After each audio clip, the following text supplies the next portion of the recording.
This is chapter 27 from The Heart of the Buddha's Teaching by Thich Nhat Hanh. It's a long chapter. It's the last long chapter in the book, and we're going to divide it into 4 or 5 parts. The chapter is entitled The 12 Links of Interdependent Co-Arising. The 12 links of interdependent co-arising, pratitya samutpada, literally, in dependence, things rise up. It is a deep and wonderful teaching, the foundation of all Buddhist study and practice. Pratitya samutpada is sometimes called the teaching of cause and effect but that can be misleading. Because we usually think of the cause and effect as separate entities, with cause always preceding effect and one cause leading to one effect. According to the teaching of interdependent co-arising, cause and effect co-arise, samutpada, and everything is a result of multiple causes and conditions. The egg is in the chicken and the chicken is in the egg. Chicken and egg arise in mutual dependence. Neither is independent. Independent co-arising goes beyond our concepts of space and time. The one contains the all. The Chinese character for cause has the character great inside of a rectangle. Cause is great, yet at the same time limited. The Buddha expressed interdependent co-arising very simply. This is because that is. This is not because that is not. This comes to be because that comes to be. This ceases to be because that ceases to be.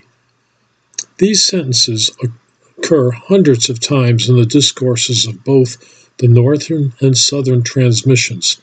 They are the Buddhist genesis. I would like to add this sentence. This is like this because that is like that. In the sutras, this image is given. 3 cut reeds can stand only by leaning on one another. If you take one away, the other 2 will fall. For a table to exist, we need wood, a carpenter, time, skillfulness, and many other causes. And each of these causes needs other causes to be. The wood needs the forest, the sunshine, the rain, and so on. The carpenter needs his parents, breakfast, fresh air, and so on. And each of those things, in turn, has to be brought about by other conditions. If we continue to look in this way, we'll see that nothing has been left out. Everything in the cosmos has come together to bring us this table. Looking deeply at the sunshine, the leaves of the trees, and the clouds, we can see the table. The one can be seen in the all, and the all can be seen in the one. One cause is never enough to bring about an effect. A cause must, at the same time, be an effect, and every effect must also be the cause of something else. Cause and effect inter-are. The idea of a first or only cause, something that does not itself need a cause, cannot be applied. After the Buddha passed away, many schools of Buddhism began to describe interdependent co-arising more analytically. In the Visuddhimagga, Path of Purification, of the Theravada school, Buddhaghosa listed 24 kinds of conditions. In Pali, it's pronounced pakaya, the necessary and sufficient conditions for something to arise. And here they are. 1. Root cause. 2. Object. 3. Predominance. 4. Priority. 5. Continuity. 6. Connaissance. 7. Mutuality. 8. Support. 9. Decisive support. 10. Pre-nascence. 11. Post-nascence. A cause can be born after the effect. 12. Repetition. 13. Karma. 14. Karma result. 15. Nutriment. 16. Faculty. 17. Dhyana. 18. Path. 19. Association. 20. Disassociation. 21. Presence. 22. Absence. 23. Disappearance. And 24. Non-disappearance.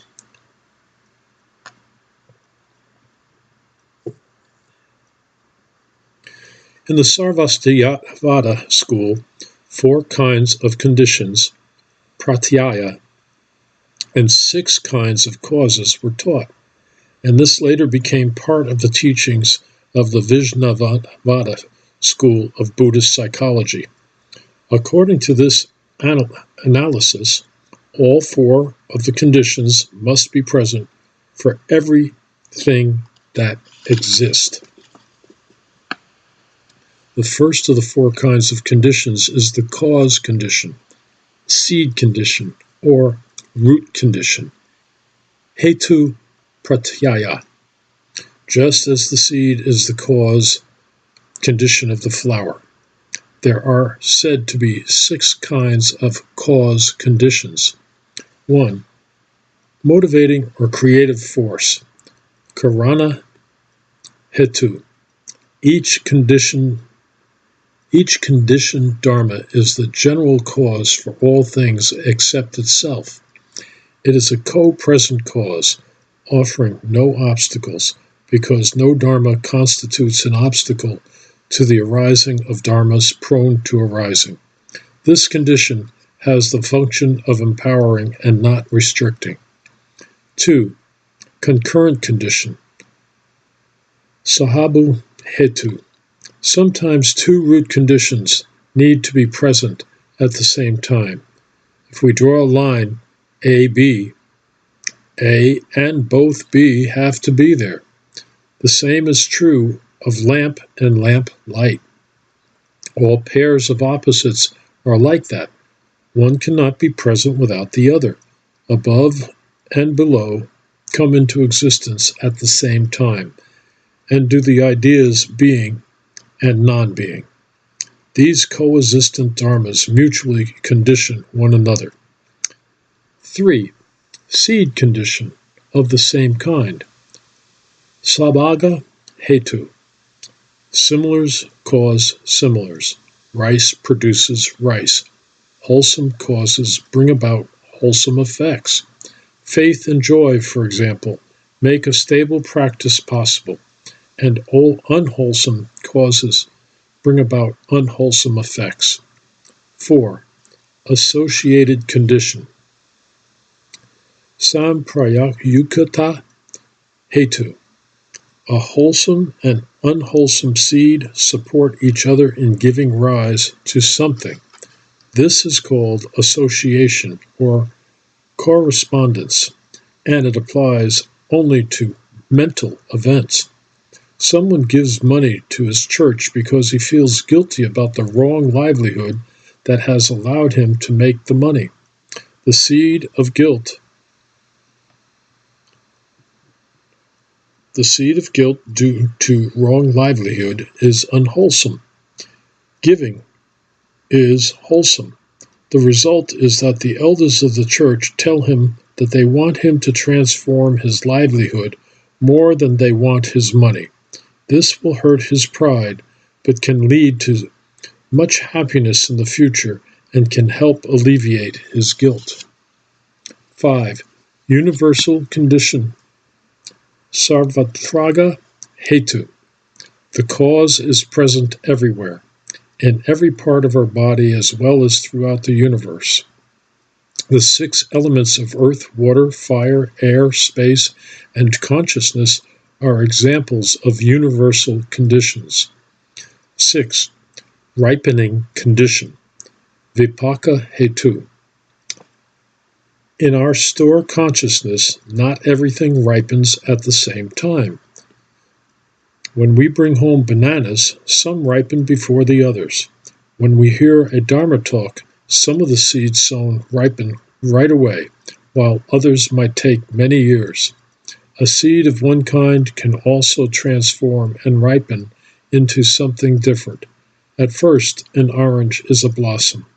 Then it is something green and sour, and later it ripens into a sweet fruit. A seed of love can ripen as a seed of anger. When we begin our sitting meditation, we may feel confined and agitated. After a while, our meditation may ripen into something quite relaxing and enjoyable. The second kind of condition, according to the Sarvastivadins, is called condition for development. Adhipati pratyaya. This can help certain seeds develop or can obstruct their development. Everyone has a seed of faith or confidence, for example. If you have friends who water this seed in you, it will grow strong. But if you meet only favorable conditions, you will not realize how precious this seed is. Obstacles along the path can help our determination and compassion grow. Obstacles teach us about our strengths and weaknesses, so we can know ourselves better and see in which direction we truly wish to go. One could say that the Buddha's practice of austerity was unfavorable to the development of his path. But if he had not undertaken those practices and failed in them, he would not have learned and later taught the middle way. When your intention is strong, unfavorable conditions will not dishearten you. In difficult moments, you will stick to your friends, fortify your convictions, and not give up. The third kind of condition is the condition of community.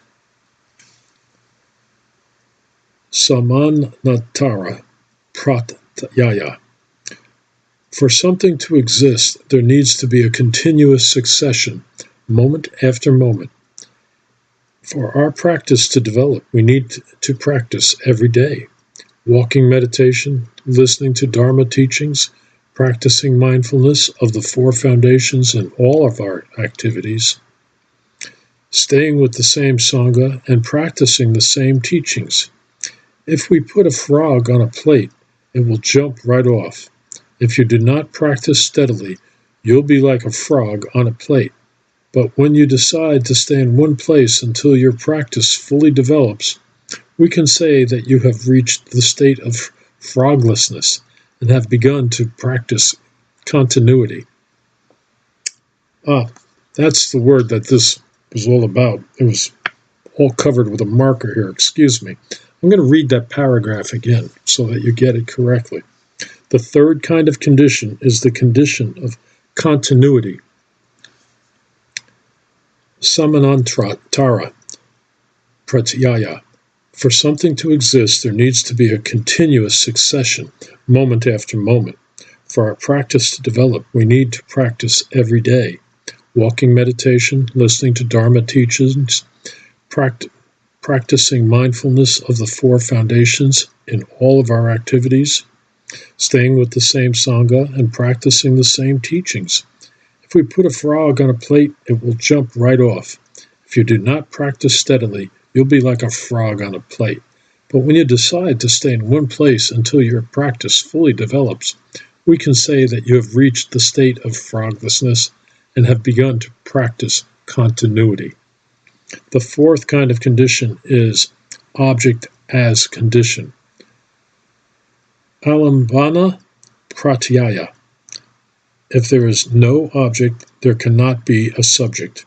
For us to have confidence, there has to be an object of our confidence. When we feel despair, we feel despair about something. Our idea of the future, our idea of happiness, our idea of life. When we are angry, we have to be angry at someone or something. According to the Buddha, all phenomena are objects of mind.